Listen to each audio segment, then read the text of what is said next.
परिसंचरण तंत्र यानी सर्कुलेटरी सिस्टम।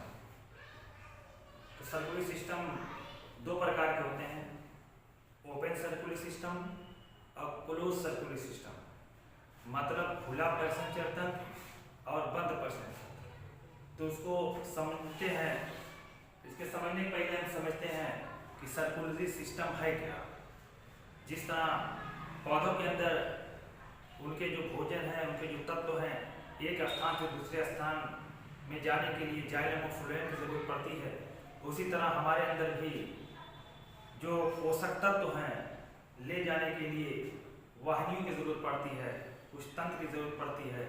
तो यहाँ पे जो परिसंचरण तंत्र है, इसका मतलब हुआ मानव या कोई भी कैसे भी प्राणी हो, उसके अंदर जो पोषक तत्व है, भोज्य पदार्थ हो, वेस्ट पदार्थ हो, बेकार पदार्थ हो, एक स्थान से दूसरे स्थान तक ले जाना, उसी को हम सर्कुलेटरी सिस्टम कहेंगे। इसके अंदर परिभाषा दी गई है, मानव या अन्य कशेरुकी प्राणियों के शरीर में विभिन्न पोषक पदार्थों, गैसों एवं औषधीय पदार्थों के परिवहन हेतु एक सुविकसित अंग समूह पाया जाता है, जिसे हम परिसंचरण तंत्र कहते हैं। दोस्तों, ये दो प्रकार के होते हैं, क्लोज एंड ओपन। तो इसके लक्षण क्या है? इस तंत्र को होने के लिए चार चीजों की आवश्यकता होती है। जो सिस्टम है, सर्कुलेटरी सिस्टम है, जो परिवहन सिस्टम है, उसको होने के लिए चार चीजों की आवश्यकता होगी, जिसको हम CCTV के नाम से जानेंगे, जिसका फुल फॉर्म होता है C मीन्स होता है सर्कुलेटरी फ्लूइड, फ्लूइड मीन्स होता है द्रव, मतलब परिवहन द्रव। परिवहन द्रव जिसको हम ब्लड कहते हैं, जिसको द्रव कहते हैं। फिर C से मतलब कंडक्टाइल वेहिकल्स होते हैं। ऐसा एक उपकरण हमारे अंदर होना चाहिए जो हमेशा ये संकुचित हो। तो हमेशा संकुचित होने वाला जो अंग हमारे अंदर है वो हृदय है, जो हृदय पेशी में बंधा रहता है, यानी अच्छी पेशियां कभी थकती नहीं है। ये एक लय के साथ जब से इंसान पैदा होता है मरते दम तक एक लय के साथ चला करती है। जिस दिन ये थक जाएंगे उस दिन इंसान दुनिया से चला जाएगा। तीसरा जो आता है T से ट्यूब्स होते हैं, नलिकाएं होनी चाहिए। हमारे शरीर में एक व्यवस्था है, जो पतली पतली नलिकाएं हैं, धमनियां हैं, शिराएं हैं, सिरिकाएं हैं, जिसको हम नलिकाओं के नाम से जानते हैं, और इसी को हम ब्लड वेसल्स कहेंगे, रुधिर वाहिनियां कहेंगे, जो हमारे शरीर में पाई जाती है। V के मतलब वाल्व होते हैं। वाल्व हमारे शरीर में जो वाहिनियां है उसके अंदर वाल्व लगे हुए हैं। धमनियों तो नहीं, शिराओं में वाल्व होते हैं, जगह जगह वाल्व होते हैं। इसीलिए जब हमारी कोई शिराएं कट जाती हैं तो पूरा खून नहीं निकल पाता, कुछ देर निकलेगा उसके बाद बंद हो जाएगा। लेकिन अगर धमनी कट गई तो बहुत फोर्स के साथ वो खून सब निकल जाएंगे, क्योंकि वहां पे रुधिर का दबाव, ब्लड प्रेशर बहुत हाई होता है। इस तरह से जो परिवहन तंत्र के जो लक्षण हैं, ये चार चीजों से हम जानेंगे, जिसको हम शॉर्ट में CCTV के नाम से कहेंगे, जिसको हम अभी बता चुके हैं। वैसे हमारे शरीर में जो है द्रव, जो भी द्रव होते हैं, जो फ्लूइड होते हैं, वो दो प्रकार के होते हैं। एक होता है हीमोलिम्फ, दूसरा होता है ब्लड। अब हीमोलिम्फ क्या है? हीमोलिम्फ वो होते हैं जिसके अंदर हीमोग्लोबिन नहीं पाए जाते हैं। जैसे इंसेक्ट में आर्थ्रोपोडा, आर्थ्रोपोडा संघ के प्राणी में जैसे तिलचट्टा हो गया, और इंसेक्ट में, इंसेक्ट के अंदर जैसे मच्छर वगैरह हो गए या और कीड़े मकोड़े हो गए, तो उसके अंदर हीमोग्लोबिन पाए जाते हैं। अगर तिलचट्टों को देखें तो उसमें एक लसनसा सफेद पदार्थ निकलता है, उसके अंदर खून नहीं होते हैं, तो उसके अंदर फ्लूइड भरा रहता है, हीमोलिम्फ भरे रहते हैं। इसी तरह ब्लड, दूसरा भाग ब्लड का आता है।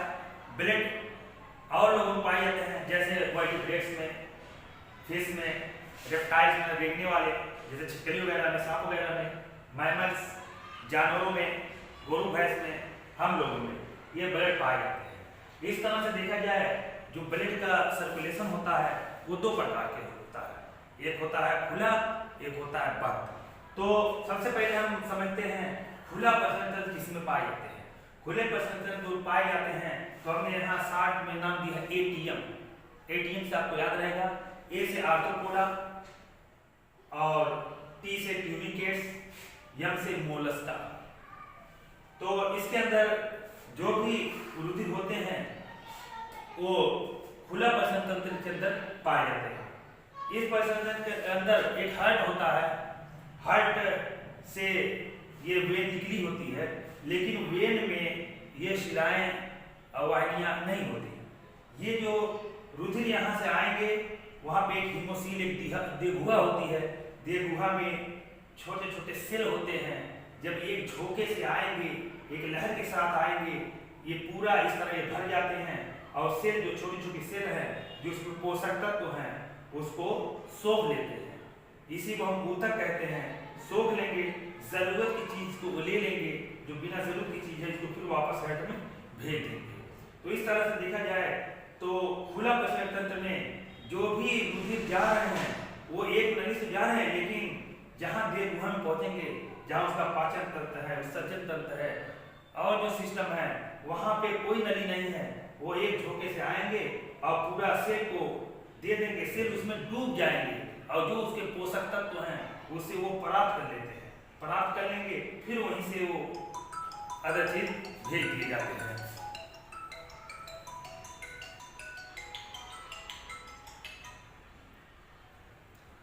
तो दोस्तों, ये हार्ट है, ये खुला पाचन तंत्र में पाए जाते हैं और एक झोंके से आएंगे और फिर दूसरे ओर से चले जाएंगे।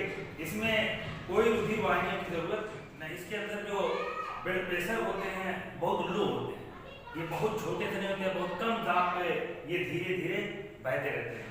यहाँ आएंगे, देहगुहा में आएंगे और सेल के अंदर जाएंगे।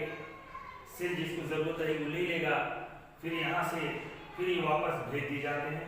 इसी को हम हीमोसील के नाम से जानेंगे, जिसमें हीमोलिम्फ उपस्थित होते हैं। इसमें कोई सिरा और वेन नहीं होते। इसी तरह बद्ध पाचन तंत्र में, बद्ध पाचन तंत्र को हम किस तरह से याद करेंगे? यहाँ पे हम लिखा है केब, इसी से हम याद कर लेंगे। इसके एग्जाम में पूछे जाते हैं। केब मीन्स हो गया, सी मीन्स हो गया सिफेलोपोडा, ए मीन्स हो गया एलिडा, एलिडा मतलब केचुआ वगैरह, विल मीन्स हो गया वर्टिब्रेट, वर्टिब्रेट में हम लोग आ जाएंगे कशेरुकी प्राणी, और ई मीन्स एकाइनोडर्मेटा, एकाइनोडर्मेटा के अंतर्गत ये चार चीजों के अंतर्गत ये बद्ध पाचन तंत्र या क्लोज सर्कुलेटरी सिस्टम पाए जाते हैं। इसके अंदर एक बाकायदा हार्ट होता है। जो हार्ट है वो 3 भाग में 4 भाग में बटे होते हैं और इसमें सिराएं और धमनी होती हैं। सिराएं और धमनी, सिराएं जाके अलग जगह से बन के वहां पे पतली पतली कैपिलरीज में बढ़ जाती हैं, जिसको हम रुधिर की सिराएं कहते हैं। यहाँ पे हम डिफरेंट कलर दिखा दिए हैं, लाल और लाल जो कलर दिखाए हैं वो धमनी है। इसका मतलब जो धमनियों में से हमेशा शुद्ध रुधिर बहता है। यहाँ से रुधिर जाएंगे, इसकी बॉडी में जाएंगे। अब बॉडी मतलब जो उसके हीमोसील है, जो बॉडी है पूरा, चाहे हाथ हो, पैर हो या यकृत हो या ग्रीक हो, सब में जाएंगे और उसके अंदर भी तमाम सेल होते हैं और एक कैपिलरीज में बढ़ जाते हैं। इसका खून कहीं ऊतक से बाहर नहीं जाता, केवल इसका खून कैपिलरीज में ही रहते हैं और ये कैपिलरीज ये नसों में बढ़ते हैं। नसों में अर्धपारगम झिल्ली होती है, जिसके द्वारा ये पोषक तत्व जो खून के अंदर होते हैं और खून के और जो भोजन में होते हैं पोषक तत्व, खून उसको सोख लेता है, ले लेगा, उसके बाद फिर यहाँ से लाके हृदय में भेज देगा। इस तरह से ये पूरा एक सिस्टम चलता है और उसका खून अगर देखा जाए कहीं धमनी से या वेन से या सिराएं से कहीं बाहर नहीं निकलते हैं, क्योंकि इसका जितना खून भी है सब वेसल्स के अंदर होते हैं, मतलब धमनी के अंदर होते हैं, सिराओं के अंदर होते हैं, एक वाहिनी के अंदर होते हैं, एक बंद प्रकार के होते हैं। इसीलिए इसको हम बंद पाचन तंत्र के नाम से जानेंगे। हमारा हार्ट है, यहाँ से पंप किया, पंप करने के बाद खून को भेज दिया गया, हमारे हाथ में भेज दिया गया, यहाँ से हमारे पैर में भेज दिए गए और हमारे शरीर के अलग अलग पार्टों में अलग अलग अंगों भेज दिए गए। जहाँ जिसकी जरूरत है, पोषक तत्व की जरूरत है या हानिकारक पदार्थ इकट्ठा हो गए हैं, उसको हम आदान प्रदान कर लेते हैं, आपस में आदान प्रदान कर लेंगे। इसी को हम एक्सचेंज कहेंगे। ये रुधिर वाहिनियां हैं, इधर ऊतक है। अगर यहाँ पे कोई वेस्ट पदार्थ है, बेकार पदार्थ है, तो खून उसको सोख लेगा और खून के अंदर पोषक तत्व है तो ऊतक को दे देंगे, दोनों आदान प्रदान कर लेंगे। आदान प्रदान करने के बाद फिर लाके हृदय में छोड़ दिए जाते हैं, हृदय फिर उसको पंप करता है, फिर हमको फेफड़े भेज दिए जाते हैं, हम सांस लेते हैं, कार्बन डाइऑक्साइड जो इकट्ठा हुई है या हानिकारक गैसें जो इकट्ठा हुई है वो बाहर आ जाती है, फिर ऑक्सीजन लेते हैं, फिर ये हमारे दिल के माध्यम से पूरे शरीर में भेज दिए जाते हैं। इस तरह से देखा जाए कि ये कहीं भी रुधिर खुले प्रकार का नहीं है, हर जगह से शिराओं के अंदर बंद है, इसीलिए इसको बंद प्रकार का परिसंचरण तंत्र कहते हैं। इस तरह से देखा जाए खुला, एक बार और हम बता दे रहे हैं कि ओपन सर्कुलर सिस्टम सिर्फ आर्थ्रोपोडा, ट्यूनिकेट, मोलस्का में पाए जाते हैं, जिसको हम एटीएम के नाम से जानेंगे। अगर हम एटीएम याद कर लेते हैं हमको आसानी से ये बहुत याद हो जाएगी, ट्रिक है। आर्थ्रोपोडा, ट्यूनिकेट्स और मोलस्का। आर्थ्रोपोडा जिसमें जोड़ीदार पैर हों, जैसे तिरचट्टा हो गया, सौगढ़ावा हो गया, मतलब एक खंजूरा हो गया, इस तरह के जो हैं वो ओपन सर्कुलर सिस्टम के अंदर आते हैं। उसके अंदर देह गुहा होती है और खून जाते हैं देह गुहा में, देह गुहा से फिर हेड में आते हैं। इसके अंदर कोई ब्लड वेसल्स खास तरह से नहीं पाई जाती, एक झोंके से खून आएंगे और हीमोसिल में इकट्ठा होंगे, जहाँ पोषक तत्व की जरूरत रहेगी वो सेल उसको ले लेंगे, बाकी आपको वापस कर देंगे। इसी तरह बंद परिसर में क्या होता है हम केप के नाम से जानेंगे। इसके अंदर सिफेलोपोडा, एनिलिडा, वर्टिब्रेट, एकाइनोडर्मेटा, इसके अंदर जितने भी जीव आएंगे इसी के अंदर आएंगे। और इसके अंदर बाकायदा हेड होता है, हेड के अंदर बाकायदा धमनी होती है, शिरा होती है, शिरकाएं होती हैं, वेन्स होते हैं, कैपिलरीज होती है, जो खून बहते हैं एक दूसरे में जाकर एक्सचेंज करते हैं। यहाँ पे देखिए शुद्ध खून आ रहा है, यहाँ एक्सचेंज हो रहे हैं, फिर यहाँ पे जो ऊतक हैं अपना शुद्ध खून को ले लेते हैं, जो अशुद्ध खून है फिर वापस कर देते हैं। इसीलिए देखिए अशुद्ध खून को हम दूसरे कलर से बनाए हैं, नीले से बनाए हैं, फिर ये हेड में जाते हैं, फिर ये फेफड़े भेजे जाएंगे, वहाँ से सांस लेंगे, फिर ये एक्सचेंज होके ये पूरी प्रक्रिया ये चलती रहती है। इसी को हम क्लोज सर्कुलर सिस्टम के नाम से जानते हैं। मेरे ख्याल से अब आप समझ गए होंगे। अगर अच्छा लगा होगा तो इसको लाइक, शेयर और सब्सक्राइब जरूर करिएगा। इसका स्क्रीनशॉट ले लीजिए आप। Thank you.